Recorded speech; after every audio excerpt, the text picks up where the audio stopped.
శ్రీశైలంలో మహాశివరాత్రి బ్రహ్మోత్సవాలకు వచ్చే భక్తులకు అవసరమైన అన్ని వసతులు కల్పించాలని మంత్రులు ఆదేశించారు. ఆలయ ప్రాంగణంలోని సమావేశ మందిరంలో నిర్వహించిన సమీక్షా సమావేశంలో మంత్రులు అనిత, బీసీ జనార్దన్ రెడ్డి, ఆనం రామనారాయణ రెడ్డి, దేవాదాయ శాఖ ఉన్నతాధికారులు, కలెక్టర్, ఎస్పీ, ఈవో, చైర్మన్, సభ్యులు పాల్గొన్నారు.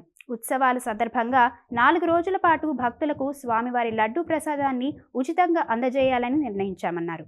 కాగా ఈ నెల 8 నుంచి 18వ తేదీ వరకు శ్రీశైలంలో మహాశివరాత్రి బ్రహ్మోత్సవాలు జరుగుతాయి.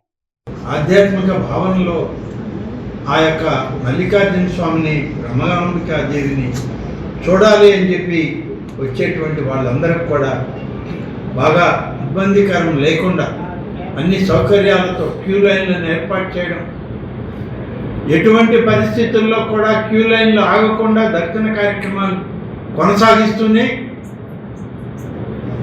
విఐపీలకు కానీ వివిఐపీలకు కానీ అలాగే అధికార యంత్రాంగం, మీడియా వారికి ప్రత్యేక దర్శనాలు ఉండే విధంగా ఏర్పాటు చేసుకోమని చెప్పడం జరిగింది.